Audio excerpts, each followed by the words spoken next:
1981 मसूरी के लबासना से 40 probationers trekking पर निकलते हैं। 1 अक्टूबर की रात जब ये ग्रुप बद्रीनाथ में था तो कुछ ऐसा हुआ जिसने इस पूरे बैच का नाम एक ऐसी कंट्रोवर्सी के साथ नत्थी कर दिया जिसकी बात पहले गृह मंत्री और फिर प्रधानमंत्री तक गई।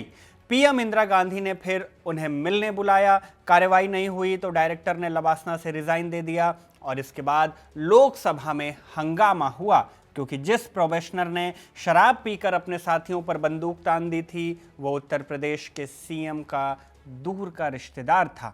इतना ही नहीं, जब इंदिरा गांधी लबासना आई तो एक भी फीमेल प्रोबेशनर उनके साथ तस्वीर खिंचाने नहीं गई।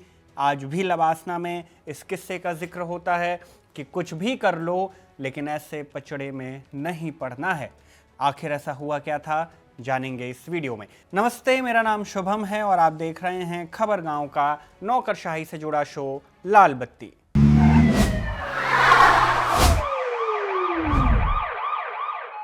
लाल Bahadur Shastri national academy of administration यानी लबासना, इसमें आईएएस प्रोबेशनर्स को मल्टी डिसिप्लिनरी ट्रेनिंग मिलती है। लीडरशिप स्किल्स, लॉ, एडमिनिस्ट्रेशन और प्रोटोकॉल के बारे में तो पढ़ाया ही जाता है, साथ ही एक सेशन हिमालयन ट्रैकिंग का भी होता है। अधिकारी को दुर्गम इलाके में जाने का अनुभव मिलता है। एंड्योरेंस और टीम वर्क को रियल लाइफ और रियल एनवायरनमेंट में डेवलप किया जाता है। 1 अक्टूबर 1981 की रात 1981 बैच के 40 आईएएस प्रोबेशनर्स इसी हिमालयन ट्रैकिंग पर निकले थे। ये ग्रुप, जिसमें 8 फीमेल प्रोबेशनर्स भी थीं, मसूरी से चलकर अपने पहले पड़ाव बद्रीनाथ पर पहुंचा। इसे यहां से वैली ऑफ फ्लावर्स के रास्ते होते हुए हेमकुंड और फिर केदारनाथ के बाद वापस मसूरी के लबासना एकेडमी आना था। बद्रीनाथ पहुंचे इन 40 ट्रेनीज में से एक थे विजय कुमार सिंह।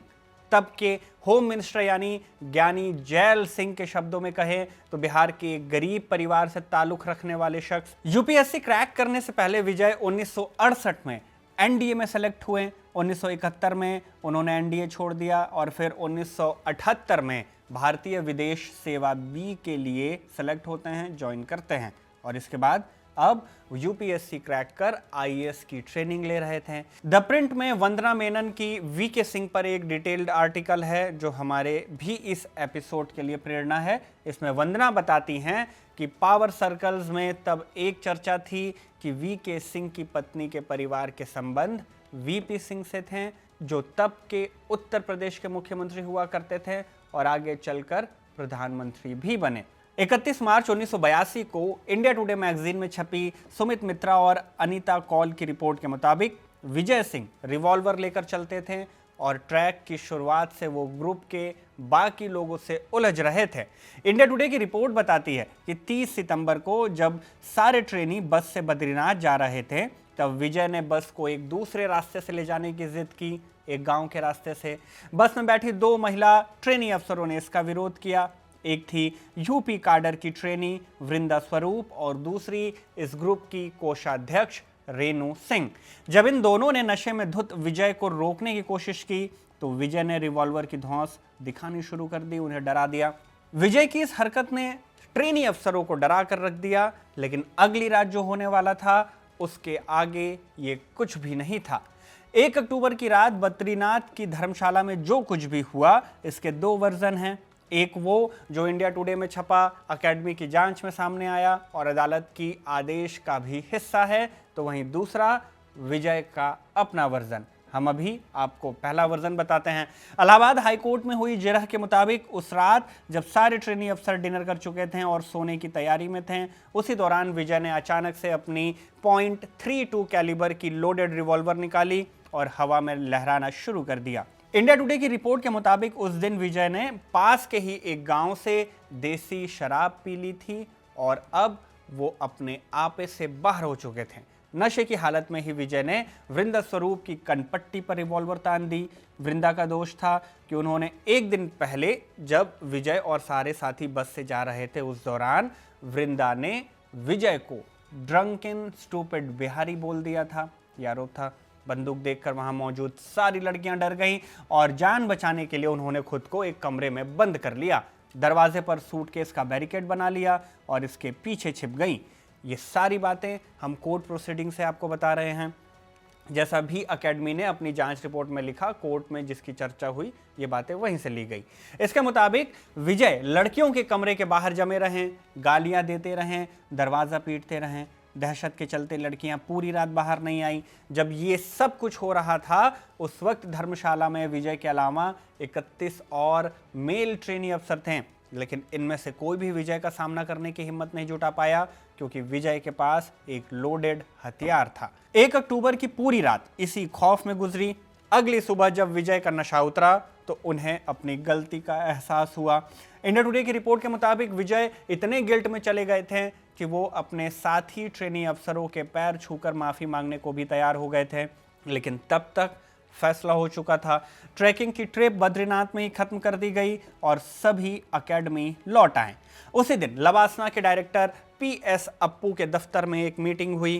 पीएस अप्पू 1951 बैच के आईएएस अफसर थे, बिहार काडर के। बिहार सरकार के मुख्य सचिव के पद से होते हुए 3 महीने पहले ही वो लवासना के डायरेक्टर बनाए गए थे। उन्होंने पूरा मामला सुना और अकेडमी के डेप्यूटी डायरेक्टर आलोक सिन्हा को इस मामले की जांच करने को कह दिया। जांच टीम ने एक एक कर सबके बयान लिए। जांच टीम ने विजय से भी उनका वर्जन मांगा, लेकिन उन्होंने अपना बचाव तैयार करने के लिए कुछ और समय की मांग कर दी। जांच के दौरान अप्पू ने नोटिस किया कि विजय के खौफ के चलते ट्रेनी अफसर खुलकर अपने बयान दर्ज कराने के लिए आगे नहीं आ रहे थे।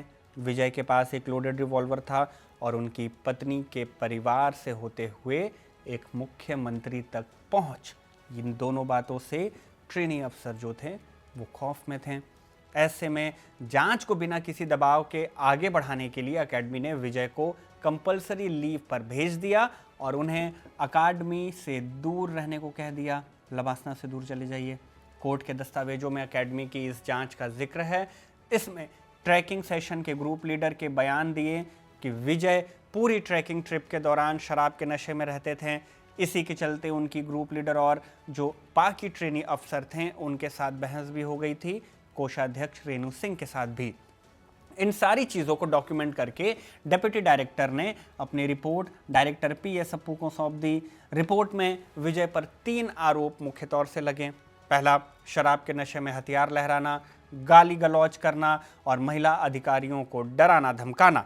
डायरेक्टर पीएस अप्पू का स्टैंड था कि विजय ने कानून के तहत एक गंभीर दंडनीय अपराध किया था, इसलिए सिर्फ माफीनामे पर मामला खत्म नहीं किया जा सकता था। उनका यह भी मानना था कि विजय एक आईएएस अधिकारी बनने के लायक ही नहीं है, इसलिए उन्हें बर्खास्त कर देना चाहिए।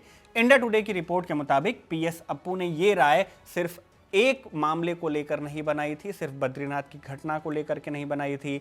विजय के बैकग्राउंड की जांच करने के लिए पीएस अप्पू ने पुणे में नेशनल डिफेंस एकेडमी के कमांडेंट को चिट्ठी लिखी। विजय एनडीए के कैडेट रह चुके थे, तो वहां से भी इनके बारे में जानकारी निकाली गई। यहां से जो जवाब सामने आया उसने अप्पू के तर्क को और भी मजबूत किया। रिपोर्ट के मुताबिक एनडीए कमांडेंट ने बताया था कि 1971 में विजय को अकेडमी से डिसिप्लिनरी इश्यूज के चलते ही बाहर किया गया था। इन सारी बातों को आधार बनाकर अप्पू ने 28 अक्टूबर 1981 को तत्कालीन गृह मंत्री ज्ञानी जैल सिंह को एक चिट्ठी लिखकर विजय को सेवा से बर्खास्त करने की सिफारिश की। द प्रिंट और इंडिया टुडे की रिपोर्ट के मुताबिक सिफारिश तो दी गई, लेकिन इस पर कोई खास कार्रवाई नहीं हुई। जब सरकार की ओर से कोई जवाब नहीं आया तो 28 दिसंबर को अप्पू ने कैबिनेट सेक्रेटरी और डिपार्टमेंट ऑफ पर्सोनेल के सेक्रेटरी को फिर से चिट्ठी लिखी। इस बार उन्होंने साफ कहा कि अगर उनकी रिकमेंडेशन स्वीकार नहीं की गई तो वो डायरेक्टर का पद छोड़ देंगे। उन्होंने ये भी लिखा कि उन्हें पता चला है कि विजय कुमार सिंह ने अपना मामला सुलझाने के लिए दिल्ली में काफ़ी लॉबिंग की थी। दरअसल ये सब बात तब चल रही थी जब विजय को कंपलसरी लीव पर भेजा गया। कहा गया कि इस दौरान वो गृह मंत्री ज्ञानी जैल सिंह से भी मिलने पहुंचे थे, उनसे मदद मांगने पहुंचे थे।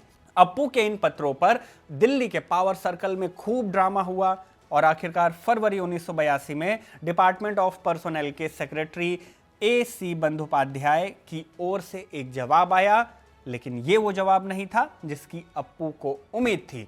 सरकार ने विजय को सर्विस से निकालने के बजाय सिर्फ चेतावनी देने का फैसला किया। इसके अलावा उनके कंडक्ट और बिहेवियर पर नजर रखने की बात कही। पीएस अप्पू सरकार के इस रवैये से बहुत आहत हुए।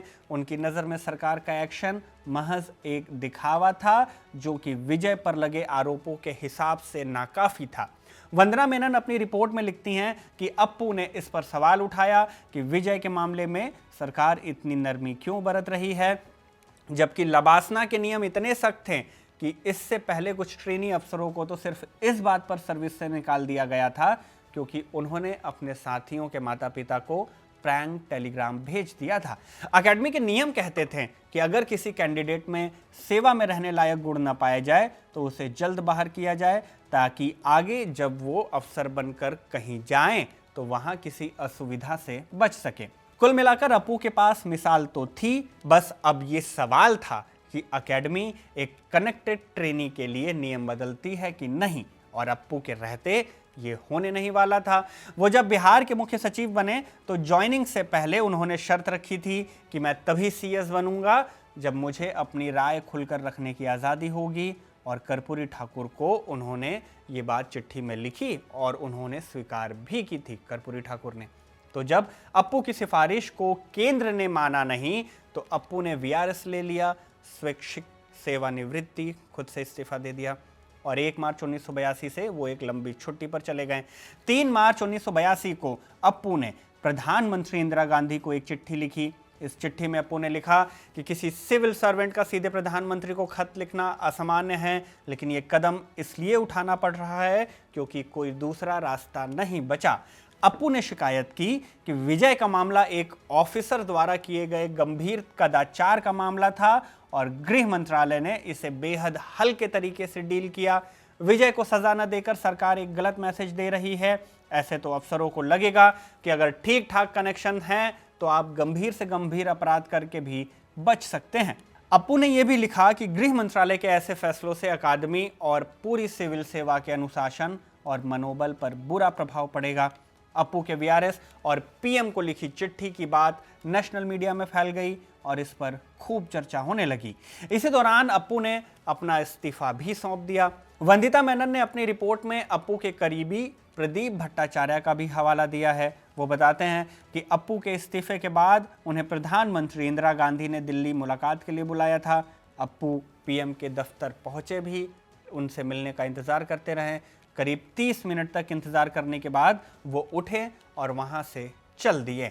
प्रदीप बताते हैं कि वो ऐसे इंसान थे जो कभी सत्ता के आगे झुकते नहीं थे, लेकिन सरकारी तंत्र ने उन्हें पूरी तरह से निराश किया। इस मामले की चर्चा संसद तक भी पहुंची। विपक्ष ने इसे लेकर खूब हंगामा किया था।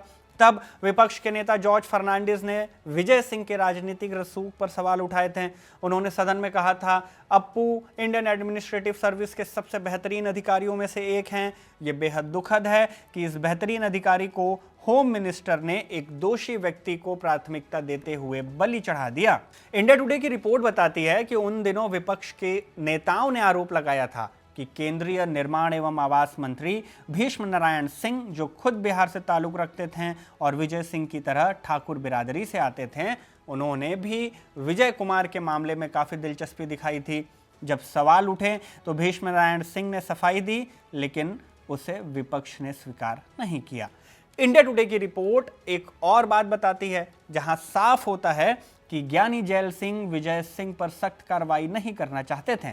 डिपार्टमेंट ऑफ पर्सनल के सेक्रेटरी एसी बंदोपाध्याय ने मामले की शुरुआत में ही पीएस अप्पू को एक खत लिखकर कहा था कि वीके सिंह पर एक्शन रिफॉर्मिस्ट माने सुधारवादी होना चाहिए, न कि डेटरेंट, जिससे एक मिसाल पेश हो। मतलब हल्की कार्रवाई की मांग की गई थी। हालांकि चौतरफा राजनीतिक दबाव और प्रधानमंत्री इंदिरा गांधी के हस्तक्षेप के बाद गृह मंत्रालय को अपना फैसला बदलना पड़ा था। अप्पू की चिट्ठी के ठीक 2 दिन बाद 5 मार्च 1982 को सरकार ने विजय सिंह को सेवा से बर्खास्त करने का आदेश जारी कर दिया। जब ज्ञानी जैल सिंह से इंडिया टुडे ने इस बारे में सवाल किया तो उन्होंने अपने पुराने फैसले के बचाव में कहा था कि विजय एक गरीब परिवार से आता है और गरीब आदमी का बेटा आईएएस में पहुंचे ऐसा बहुत कम होता है। दूसरी बात, उसके खिलाफ लगाए गए 4 आरोपों में से केवल एक ही पूरी तरह साबित हुआ था। तीसरी बात, मैंने केवल कार्रवाई कुछ समय के लिए टालने का सुझाव दिया था क्योंकि अगर उसका व्यवहार समय के साथ नहीं सुधरता तो एकेडमी के डायरेक्टर उसका प्रोबेशन बाद में भी खत्म कर सकते थे। मतलब ज्ञानी जैल सिंह विजय को बर्खास्त करना नहीं चाहते थे। यह पब्लिक प्रेशर में किया गया फैसला था, लेकिन विजय ने इस आदेश को स्वीकार नहीं किया। इलाहाबाद हाई कोर्ट में उन्होंने इस आदेश को चैलेंज किया और यहीं सामने आया 1 अक्टूबर 1981 की उस रात का दूसरा वर्जन, विजय का वर्जन। हालांकि कोर्ट की सुनवाई के दौरान विजय ने इस बात से इनकार नहीं किया कि वहां विवाद हुआ था, लेकिन उन्होंने इसका मुख्य कारण उकसावा बताया, प्रोवोकेशन बताया। विजय का पक्ष था कि वो एक बेहद साधारण परिवार से आते हैं। ट्रैक के दौरान उनके एलीट और अंग्रेजी बोलने वाले साथी लगातार उनके स्टेटस को लेकर कमेंट कर रहे थे। विजय ने आरोप लगाया कि ग्रुप लीडर्स की मौजूदगी में ही ट्रेनी अफसरों ने उन्हें गाली देते हुए अनसिविलाइज्ड बिहारी कहकर बुलाया, एक नहीं कई बार और कई मौकों पर। विजय ने ऐसा ही कुछ इंडिया टुडे के सुमित मित्रा और अनीता कौल को भी बताया था। बंदूक को लेकर विजय ने कहा था कि वो एक खिलौना था जिसे उन्होंने अपने 2 साल के बेटे के लिए खरीदा था और इसीलिए थाने में इस मामले में कोई एफआईआर भी दर्ज नहीं हुई। हालांकि इंडिया टुडे की इसी रिपोर्ट में ये बात भी लिखी थी कि जांच में पता चला था कि ये बंदूक उनके बैचमेट की थी। विजय से जब अप्पू के एक्शन पर सवाल किया गया तो वो गुस्सा हो गए। उन्होंने कहा कि ये सब एक साजिश थी, अप्पू और कुछ दूसरे लोग मुझे फंसाना चाहते थे। कुछ लोग अकादमी में बिहार विरोधी माहौल बनाने की कोशिश कर रहे थे, लेकिन उन्हें अंदाजा नहीं था कि यह मामला इतना आगे तक चला जाएगा। विजय ने यह भी दावा किया कि बद्रीनाथ वाले वाकये के दौरान जो रेप अटेम्प्ट की खबर उड़ाई गई उसमें कोई दम नहीं था। उन्होंने इंडिया टुडे से कहा था कि बाद में अप्पू ने भी अपनी बात को वापस लिया, अपनी बात से पलट गए और उन्होंने भी स्वीकार किया कि कोई रेप की घटना नहीं हुई थी। विजय के वकील ने कोर्ट में दलील दी कि सरकार ने विजय कुमार सिंह को अपनी सफाई पेश करने का मौका नहीं दिया। प्रारंभिक फैक्ट फाइंडिंग रिपोर्ट के आधार पर सीधे बर्खास्तगी का आदेश जारी कर दिया। इलाहाबाद हाईकोर्ट के जस्टिस A.N. वर्मा और V.K. खन्ना की बेंच ने इस मामले की सुनवाई की और विजय कुमार सिंह के इस तर्क को वजन दिया। कोर्ट ने 24 अप्रैल 1984 को दिए अपने फैसले में माना कि विजय कुमार सिंह की बर्खास्तगी का आधार बद्रीनाथ की घटना के कदाचार के आरोप ही थे। चूंकि सरकार ने विजय को अपना पक्ष रखने का उचित मौका नहीं दिया था, इस आधार पर हाई कोर्ट ने विजय की बर्खास्तगी के आदेश को रद्द कर दिया। कोर्ट के आदेश के बाद विजय को आईएएस सेवा में दोबारा से बहाल किया गया। उन्हें लबासना में वापस बुलाकर उनकी बची हुई ट्रेनिंग पूरी कराई गई और बैच भी 1981 का ही मिला ताकि सीनियरिटी बनी रहे।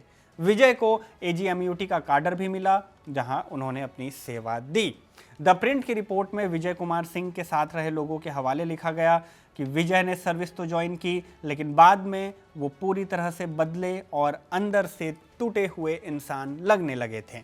ये तो हुई बात विजय की, लेकिन उनके खिलाफ एक लंबी लड़ाई लड़ने वाले पीएस अप्पू का क्या हुआ? आईएएस की सेवा से प्री मैच्योर रिटायरमेंट लेने के बाद भी अप्पू ने अन्याय के खिलाफ अपनी आवाज उठाना बंद नहीं किया। राष्ट्रीय और सामाजिक मुद्दों पर लिखना जारी रखा।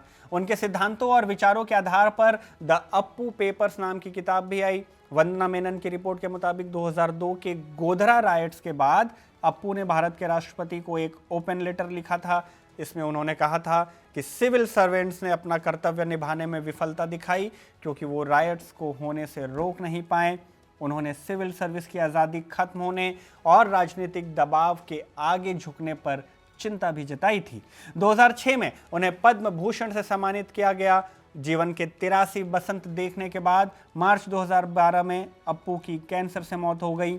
अप्पू की छाप लबासना पर किस तरह रही, इसका अंदाजा इस किस्से से लगाइए कि अप्पू के इस्तीफे के कुछ समय बाद 1982 की गर्मियों में इंदिरा गांधी अकेडमी का कामकाज देखने पहुंची थी। ये दौरा विजय कुमार सिंह वाले विवाद के तुरंत बाद हुआ था।